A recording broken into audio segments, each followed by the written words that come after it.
ನಮ್ಮ ಜೀವನದಲ್ಲಿ ಒಂದು ದೊಡ್ಡ ಒತ್ತಡ ಏನು ಗೊತ್ತಾ? ಜನರು ನನ್ನ ಬಗ್ಗೆ ಏನ್ ಅಂದ್ಕೊಳ್ತಾರೆ.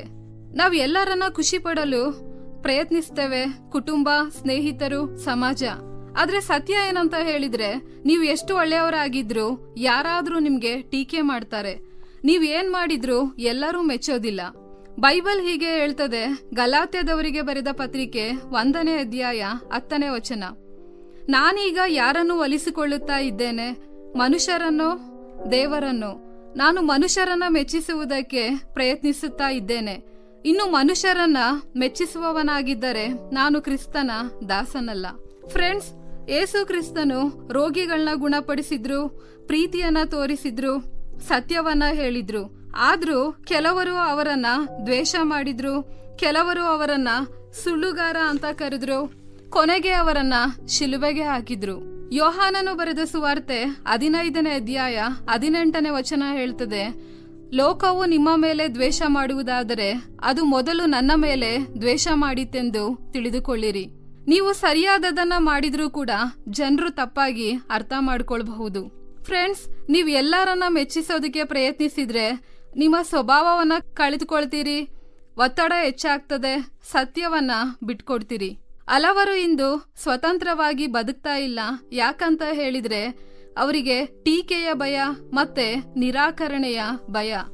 ಹಾಗಾಗಿ ನೀವು ದೇವರನ್ನ ಮೆಚ್ಚಿಸಲು ಬದುಕಿದ್ರೆ ನಿಮ್ಗೆ ಶಾಂತಿ ಸಿಗ್ತದೆ, ನಿಮ್ಮ ದಿಕ್ಕು ಬದಲಾಗ್ತದೆ, ನಿಮ್ಗೆ ಉದ್ದೇಶ ಸಿಗ್ತದೆ.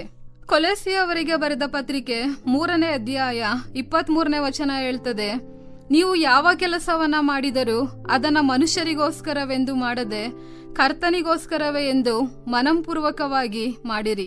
ಫ್ರೆಂಡ್ಸ್, ಒಬ್ಬ ಯುವತಿ ಎಲ್ಲರನ್ನ ಖುಷಿ ಪಡಿಸೋದಿಕ್ಕೆ ಪ್ರಯತ್ನಿಸ್ತಾ ಇದ್ಲು. ಎಲ್ಲರಿಗೂ ಹೌದು ಅಂತ ಹೇಳ್ತಾ ಇದ್ಲು. ಕೆಲವೊಂದ್ಸರಿ ತನ್ನ ಮನಸ್ಸಿಗೂ ವಿರುದ್ಧವಾಗಿ ನಡೆದುಕೊಳ್ತಾ ಇದ್ಲು. ಕೊನೆಗೆ ಅವಳು ತುಂಬಾ ಟಯರ್ಡ್ ಆಗ್ತಾಳೆ. ಒಂದು ದಿನ ಅವಳು ನಿರ್ಧಾರ ಮಾಡ್ತಾಳೆ, ನಾನ್ ದೇವರಿಗಾಗಿ ಬದುಕ್ತೇನೆ, ಜನರಿಗಾಗಿ ಅಲ್ಲ. ಆ ಕ್ಷಣ ಕೆಲವರು ಅವಳನ್ನ ಬಿಟ್ಟು ಹೋಗ್ತಾರೆ. ಆದ್ರೆ ಅವಳಿಗೆ ಶಾಂತಿ ಸಿಗ್ತದೆ, ಆತ್ಮವಿಶ್ವಾಸ ಹೆಚ್ಚಾಗ್ತದೆ, ಮತ್ತೆ ಸಂತೋಷ ಕೂಡ ಸಿಗ್ತದೆ. ಜನರ ಮೆಚ್ಚುಗೆಯನ್ನ ಬಿಟ್ಟಾಗ ದೇವರ ಸ್ವಾತಂತ್ರ್ಯ ಸಿಗ್ತದೆ. ಫ್ರೆಂಡ್ಸ್, ಎಲ್ಲರ ಅಭಿಪ್ರಾಯದ ಬಗ್ಗೆ ಹೆಚ್ಚು ಯೋಚಿಸಬೇಡಿ. ಇಲ್ಲ ಅಂತ ಹೇಳೋದಿಕ್ಕೆ ಕಲಿಯಿರಿ, ಸತ್ಯದಲ್ಲಿ ನಿಲ್ಲಿ. ಎಲ್ಲರೂ ನಿಮ್ಮನ್ನ ಇಷ್ಟಪಡೋದಿಲ್ಲ ಅನ್ನುವಂಥದ್ದನ್ನ ಒಪ್ಪಿಕೊಳ್ಳಿ. ಕೊನೆಯದಾಗಿ ನೀವು ಎಲ್ಲರನ್ನ ಮೆಚ್ಚಿಸೋದಿಕ್ಕಾಗೋದಿಲ್ಲ. ಯಾಕಂದ್ರೆ ಜನರ ಹಿಂದೆ ಓಡಿದ್ರೆ ಶಾಂತಿ ಕಳೆದುಕೊಳ್ತೀರಿ ಮತ್ತು ಎಲ್ಲರ ಮೆಚ್ಚುಗೆಗಾಗಿ ಬದುಕಿದ್ರೆ ನಿಮ್ಮ ಸ್ವಭಾವ ಕಳೆದು ಹೋಗ್ತದೆ. ಆದ್ರೆ ದೇವರ ಹಿಂದೆ ನಡೆದ್ರೆ ಉದ್ದೇಶ ಸಿಗ್ತದೆ ಮತ್ತು ದೇವರನ್ನ ಮೆಚ್ಚಿಸಿದ್ರೆ ನಿಮ್ಮ ಜೀವನಕ್ಕೆ ಶಾಂತಿ ಬರ್ತದೆ. ಆದುದರಿಂದ ಇಂದು ನೀವು ನಿರ್ಧಾರ ಮಾಡಿ, ನಾನು ಜನರ ಮೆಚ್ಚುಗೆಯನ್ನ ಹುಡುಕೋದಿಲ್ಲ, ನಾನು ದೇವರನ್ನ ಮೆಚ್ಚಿಸಿ ಬದುಕುತ್ತೇನೆ. ಈ ಕಾರ್ಯಕ್ರಮದ ಬಗ್ಗೆ ನಿಮ್ಮ ಅಭಿಪ್ರಾಯ, ಸಲಹೆಗಳು ಹಾಗೂ ಯಾವುದೇ ಪ್ರಾರ್ಥನಾ ಮನವಿಗಳಿದ್ದಲ್ಲಿ ನಮ್ಮ ದೂರವಾಣಿ ಸಂಖ್ಯೆಗೆ ನೀವು ಕರೆ ಮಾಡಬಹುದು.